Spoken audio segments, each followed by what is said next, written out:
Drake White in the studio. Hey, dude, good to see you again.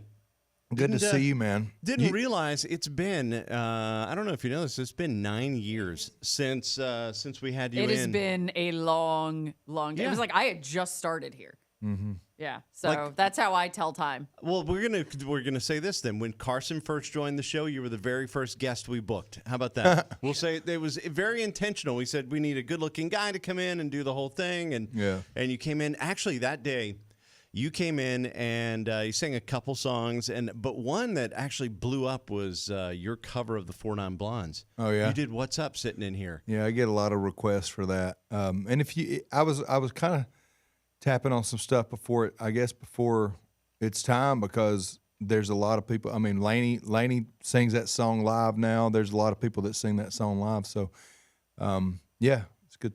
Yeah, it's funny weird because song. You came in and did it first before anybody else. And then after that, it was, don't you think it was like 2 or 3 other people? And I think Lainey did it here on the show once too. Really? Yeah, and it was like 2 or 3 people almost immediately after you started doing What's Up, or their version of the song. Yeah. You're just a trendsetter. Well, us as humans like to take credit for, like, oh, I started rap, or I started country, or I started this song.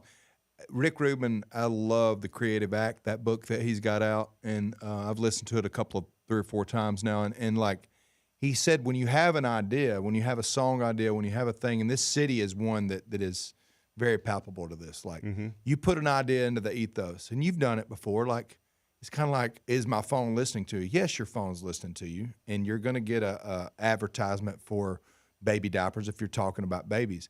But like, if you talk an idea, if you sing something into, like, that just means it's out there, and then it starts accumulating compounding interest, and so I think that's what happens. I'm glad people do it. And So do you I feel can't like take that's a credit for that. coincidence though, or No. do you think it's just kind of like once you put something out into the world, it just happens and multiplies? I don't believe in coincidences across the board. I think that everything has intention. Every frequency and energy that you put out reciprocates, and so you got to be careful what you say and how you think and what you do, and go about it with a kind of the fruits of the spirit type thing. So that's what I believe. And also the people you hang out with. Oh, Like, proximity is power. Yeah. People don't realize how I much like your that. friends. Proximity is power. Yeah, we're gonna make that a slogan on the show. I mean, you started something else here. Okay, every time Drake comes in, there's something else. All right, Drake White is our guest. We've got a really cool thing to tell you about that's a little different. He's got music. Yeah, he's on tour. Yeah, he's doing this and all that. But he actually has a documentary about him, and we'll tell you what it's about and all that coming up next. Drake White in the studio, and it's wonderful to have you back. And one of my favorite things about you is just how down to earth you are and how just chill. Like, you're not high strung at all. I don't think I've ever seen you get emotional. Yeah, I think that the people who know me best would laugh at that. You find yourself high strung? I stay pretty amped up with life. Like, I like cramming 10 pounds of in a 5-pound bag every day, as my wife says. Like, I like to get up and have a list and do it. And I'm pretty adamant about that list. I'm pretty adamant about getting things done. Right now, I've got a gate going in, and my house got a couple of construction projects. We've got this interview. Got a little boy. We got the launch last night, the premiere of The Hunts to Healing. But you're still even keel. You say that you don't get hyped up. I don't think I've ever seen you get like, "Rawr, let's go." Yeah, it happens. Okay. It happens more than you would think. You just need to hang around me a little bit more. Take us back to 2019, because that's where we're going to go with, I guess, talking about the Hurts the Healing, or the Hunts the Healing. Yeah. 2019, you're on stage. They always say that the first sign of a stroke is a stroke. You don't feel it coming on you. You have no idea. So you go on stage, and when did you know something isn't right? Yeah. Well, I'll back up a little bit if I can. I'd got a headache. I was going out with Zach Brown early in 2019. I was going to Australia with the band. We had a lot of things lined up, and I got a headache. I was running a lot. I was working out a lot, and I got a headache that put me in an MRI machine. The MRI machine showed a wad of veins and arteries in the back right side of my brain called an AVM, arterial venous malformation. And that water veins and arteries, we set a plan in motion to get it cauterized or get it embolized is the correct medical term for it. And it involved running a catheter up through my femoral artery into the back of my brain. And it was a series of 8 embolizations, because this was the biggest one that the doctor had worked on. And he had worked on over 30,000 of these. Oh, wow. It was the size of a lime. Congratulations. Thank you. And I've heard the word anomaly from doctors many, many times, but I'm going to kind of speed through this because it's a long, drawn. It is a documentary, and it takes a documentary to explain it. But he said I needed 8. He said that I could do them on Monday, rest Tuesday and Wednesday, and armed with some blood pressure medicine, be back on the road Thursday and Friday. Oh, wow. So that's what I did. And we got through 40 shows. We got through 4 embolizations, and everything was going good. Took the stage in Roanoke, Virginia. Felt great. Cotton Candy Skies, 2,500 people. Bouncing around, started explaining the song, the intro to the song, and I heard a loud pop behind my right ear. Heard the pop. Oh yeah, it sounded like a gunshot. And when I did, my left foot felt like I had a bowling ball on it, very heavy. My left arm completely went numb, and I just kind of staggered. And as you'll see in the documentary, it wasn't like this boom hit the ground. But the fact that I was in Roanoke with EMTs watching 3 minutes from a trauma 1 level unit, that was a miracle. I mean, 2 weeks prior, we were in Bahrain singing to 30,000 troops. I would have been toast. But we were there. They rushed me to the hospital. My type A personality wife had a folder prepared. This is what Drake has if this happens. 2% chance, remind you, of it rupturing. Hands it to the EMTs. They hand it to the people at the hospital. Trauma 1 means that there was brain surgeons on board at the hospital, which is miraculous. Yeah, like they're 24/7. Right. They get the folder. It shows a coagulant to administer. If I'd had this thing happen, they administer the coagulant. It stops the brain bleeding 18 minutes after it started and saved my life. I saw angels in the corner of the room. I saw bright lights. I felt myself floating up above the bed. There was no drugs involved with that because they wanted to make sure I wasn't brain dead. I heard every conversation going on, extremely scary, and then everything switched, and everything was very, very peaceful. So I went through that, and I'm going fast, but I got back home, survived, obviously, I think, and got back home, relearned how to walk. You say you hadn't seen me in 10 years. I've been making music. I've been grinding. I've been dropped by record deals. I've been picked back up. I've been left. I've been right. But right after this, what happened? The pandemic. Yeah. 2019 happened, and the pandemic. So right at the kind of precipice, there was my career was going well. I had a couple of industry setbacks, but I was doing very well, and setting up for this kind of independent movement, I guess if you'll call it that. And the rug kind of got pulled out from under me as far as, and I'm not making excuses. Like label support and things. Of health. Oh, okay. Label support, yes, health and all that stuff, but the injury compounding with the pandemic. A lot of people hadn't heard from me in 4 or 5 years, but I've never stopped releasing music. I've actually released two records, and they've done very well from a streaming standpoint. Yeah. But there's so much going on in you guys' world and in my world that y'all get fed what you get fed. I get fed what I get fed. And I just think that these things have happened, and what it's doing is building this story. And I'm a storyteller in a storytelling town, and that's what I'm doing now. I don't quit. I taught myself to walk again at 35. God is good.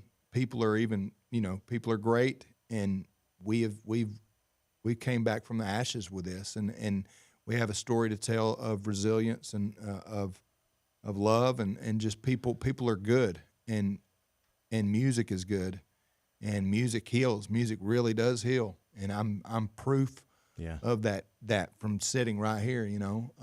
So that's what I came to say. I love that. And so the Hunts to Healing is the documentary. Where, if somebody was interested in finding that, obviously they can follow you on all your socials and probably link there. But is it going to be like eventually on a streaming service somewhere, or what's the plan? I partnered with my buddies at Realtree, and it'll be on their YouTube. And Riley Green's in it, Kid Rock's in it, Zach Brown's in it. A lot of my friends that that I've toured with and wrote and created with. It's going to be on Realtree's YouTube September the 21st, 2025. And then we're going to push it in around Thanksgiving when everybody's fat and happy and sitting there watching TV. I still watch the Outdoor Channel. I love the Outdoor Channel. And Mitch Petrie is one of my dear friends. And so it's going to that. And then I'll manifest it right here with you guys that, I think that it has bigger. I think as it compounds and people see it, it's a crazy story, and I'm sure we'll get into it. But it's a story of healing, and it's a story of miracles. That the hunt was a big deal. Because I am a hunter, and yeah. Can we get into that? Yeah, absolutely. The whole thing, I was back at home, and I'd recovered. I had found out that I wasn't completely paralyzed. I could move my left hand, and that's a whole nother podcast of, it was a prayer, just praying that my hand would move again. And months went by without anything moving, and then it started moving one day after my mom and Alex, my wife, prayed about it. But I've always been a hunter. I've always been a fisherman and outdoorsman. That, that's where I recover. That's where I speak. I'm an extrovert that recharges from introversion. Introversion meaning just being in the outdoors, being in the woods. And so for me, hunting had always been a part of that. I was in a wheelchair a couple of months after the stroke, and my brother-in-law said, let's put a game camera up behind the house, a trail camera. Yeah. I'm like, why am I going to put a trail camera up? I can't even walk, dude. And he's like, well, let's just do it. I looked at that trail camera every day. There was nothing to do. We weren't riding. We weren't, Yeah, you were deep in recovery. And we were in lockdown too because of the pandemic. So it was double lockdown. So I'm sitting there in a world-class 175-inch deer. I know y'all might not know what that is, but it's like Bambi's dad. Right. It's like shows up behind my house, and we eat this stuff. I love the nourishment that it gives us, and we've done it since I was a kid. Harvesting your own meat is a beautiful thing. It is. It's so sustainable. All of the things. It's good for the environment. It's good for the ecosystem. Yeah, we could have that discussion all day. Yeah, I mean, you can't have calves like you got if you don't harvest your own meat. Your calves are freaking crazy, man. Yeah. Awesome. Congrats. I actually think that's the hormones they pop in the stuff in the store. Sorry, sidetrack there. But this deer pops up, and I go to my wife, and I say, I got to learn how to climb a ladder. She laughs at me. And I go to my trainer, who was a huge part of this story, Griffin Moore. And I said, I got to learn how to climb a ladder. He goes, you got to learn, we got to learn how to walk across this floor without falling down, man. And he's from Mississippi, hunter. So I raised the phone and showed him that picture. And he goes, well, you're not going to Illinois. You're not going to Kansas. So this is in my backyard. So God put basically gave you the target and said, here you go. You have to this understand, is what you focus on. This doesn't happen. This caliber of an animal does not show up 100 yards behind your door. It doesn't happen. And I know people may roll their eyes at that. I need you to understand that it is as rare as finding a diamond, on Broadway. Yeah. Which there's probably some diamonds down there. Probably a few. But- They've been tossed down to the Someone ground. got drunk and It's like, Arguments. we are over. yeah, this is crazy that this thing is showing up. And I've contemplated that it is like an angel deer, because he knew what would trigger that primal instinct To motivate you. This primal instinct flipped in my head, and I was climbing a ladder 2 months later through extensive training and pain, and my wife would stand at the bottom of the ladder and I'd climb it, and I never harvested that deer, but I hunted and I planted stuff, and we documented all of it. And it was a story of, eventually, if you don't understand hunting, I feel like I'm justifying this to you guys because I'm not sure y'all are hunters. Y'all might be, but the fact that we are, the concept of us not hunting is way newer than the concept of us hunting. Yeah. When I talk to my LA friends or New York friends, they're like, "Oh, you're a hunter?"